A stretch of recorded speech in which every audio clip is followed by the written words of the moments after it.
디모데전서 1장 1절 조엘 할아버지가 들려주는 깨끗한 마음과 진짜 사랑 이야기. 조이야 안녕. 오늘은 바울 아저씨가 자기가 정말 아들처럼 사랑하는 디모데라는 젊은 목사님에게 쓴 편지를 읽어줄게. 바울 아저씨는 우리의 구원자이신 하나님과 우리의 희망이신 예수님의 명령을 따라 편지를 썼어.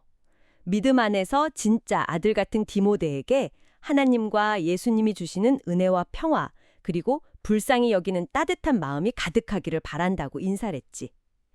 바울 아저씨가 디모데에게 에베소라는 도시에 계속 머물러 달라고 특별한 부탁을 했어. 왜냐하면 그곳에 엉뚱한 것을 가르치는 사람들이 있었기 때문이야. 꾸며낸 가짜 이야기나 끝도 없는 조상들 이름 맞추기 같은 것에 마음을 빼앗기지 않게 사람들을 잘 가르쳐야 했지. 그런 쓸데없는 이야기들은 우리의 믿음을 쑥쑥 자라게 하기는커녕 계속 입씨름만 하게 만들거든. 조이야, 이 바른 가르침의 진짜 목적이 무엇일까? 그것은 바로 깨끗한 마음과 착한 양심, 그리고 꾸밈없는 진짜 믿음에서 우러나오는 예쁜 사랑이란다. 그런데 어떤 사람들은 이 예쁜 사랑의 길에서 벗어나서 쓸데없는 이야기만 늘어놓고 있었어. 자기들이 훌륭한 율법 선생님이 되고 싶어 하지만 정작 자기가 무슨 말을 하는지도 모르면서 목소리만 크게 내고 있었지. 하나님이 주신 율법, 즉 규칙들은 올바르게 사용하면 아주 좋은 거야. 율법은 이미 예수님 안에서 착하게 사는 사람들을 혼내려고 만든 게 아니란다.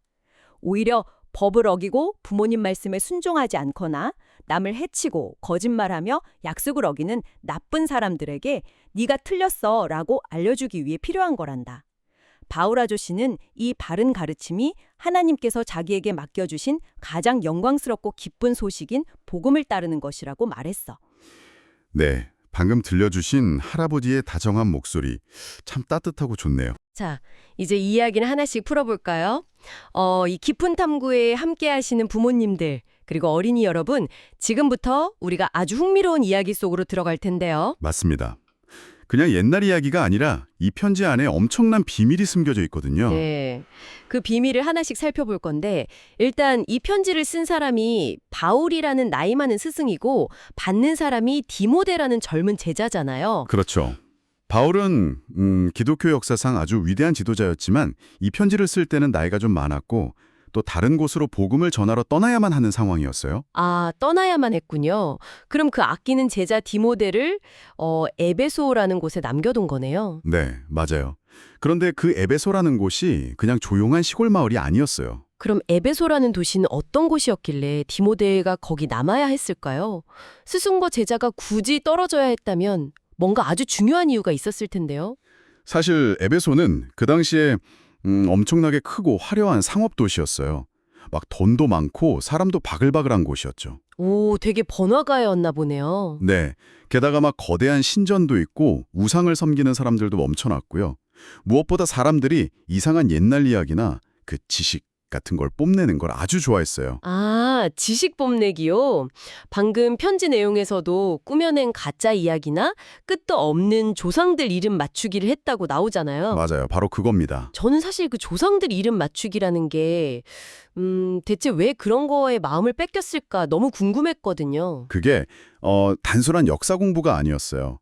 그 당시 에베소 교회 안에 들어온 어떤 사람들은 성경의 족보, 그러니까 조상들 이름을 쫙 외우면서 막 자랑을 한 거예요. 아, 내가 너보다 조상들 이름을 더 많이 안다 뭐 이런 식으로요? 네, 내가 막 천사들의 이름도 알고 아주 깊은 비밀도 안다면서 영적으로 내가 훨씬 우월하다 이렇게 잘난 척을 한 거죠. 와, 그거 들으니까 막 요즘 인터넷이나 소셜 미디어에서 사람들이 자기가 더 많이 안다고 끝없이 말싸움하는 거랑 되게 비슷하네요. 정확해요. 그런 지식자랑 대회가 열리다 보니까 교회 안에서 사람들의 믿음이 자라나는 게 아니라 계속 입씨름만 벌어진 겁니다. 쓸데없는 말싸움으로 막 편가르기가 시작된 거군요. 젊은 디모데가 그런 것에 혼자 남아서 이걸 막아야 했다니 참 어깨가 무거웠겠어요. 그래서 바울이 디모데에게 이 엉뚱한 가르침을 확실히 막아달라고 간절히 편지를 쓴 거죠. 그렇군요. 그런데 여기서 정말 흥미로운 점은요.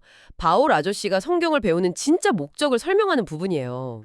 아, 네. 그 부분이 정말 핵심이죠. 사람들이 막 똑똑해 보이려고 싸우고 있을 때 바울은 바른 가르침의 진짜 목적이 지식이 아니라 바로 사랑이라고 딱 짚어주잖아요. 맞습니다. 성경을 읽고 규칙을 배우는 게 머리에 지식을 막 쌓아서 남을 이기려는 게 아니라는 거예요. 아, 남을 이기려고 배우는 게 아니다. 네, 진짜 목적은 우리의 마음에 사랑을 채우는 거죠. 여기서 쓰인 사랑이 헬라어로 아가페라는 단어인데요. 아가페요? 우리가 보통 뭐 장난감이나 맛있는 간식을 좋아할 때 쓰는 그런 사랑이랑은 좀 다른 건가요? 완전히 다르죠. 아가페 사랑은 내게 이익이 되니까 좋아하는 게 아니라 아무 대가 없이 내어주는 희생적인 사랑을 말해요. 아, 이 사랑은 내 욕심을 채우는 게 아니라 예수님이 십자가에서 보여주신 것처럼 조건 없이 모든 것을 내어주시는 희생적인 사랑이군요. 바로 그겁니다.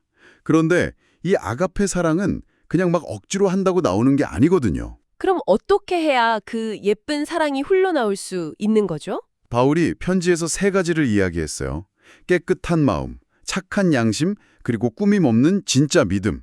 이 3가지가 바탕이 되어야만 진짜 사랑이 우러나올 수 있다는 거죠. 아, 속이 깨끗해야 맑은 물이 나오는 것처럼요. 그런데 아까 그 엉뚱한 이야기 하던 사람들도 자기들 딴에는 훌륭한 율법 선생님이 되고 싶어 했다고 하잖아요. 네, 그랬죠. 그럼 그 사람들이 그렇게 좋아했던 율법, 즉 규칙들 자체에 좀 문제가 있었던 건가요? 율법이 사람을 교만하게 만드는 걸까요? 절대 그렇지 않아요. 바울도 편지에서 하나님이 주신 율법은 올바르게 사용하면 아주 좋은 거라고 분명히 말했어요. 아, 올바르게 사용하면요. 그럼 그 거짓 교사들이 율법을 잘못 사용했다는 건데, 어떻게 잘못 썼다는 거죠? 이걸 쉽게 이해하려면 율법을 하나의 거울이라고 상상해 보면 좋아요. 거울이요?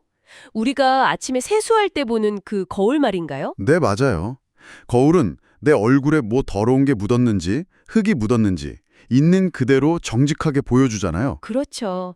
숨길 수가 없죠. 율법도 똑같아요. 우리가 거짓말을 하거나 친구를 미워할 때 율법이라는 거울은 우리 마음속에 있는 그 더러운 죄의 얼룩을 아주 선명하게 보여주는 역할을 해요. 와, 하나님은 정말 세심하신 분이군요. 거울로 우리의 부족함을 알려주시고 우리가 스스로를 돌아보게 만드셨으니까요. 맞아요.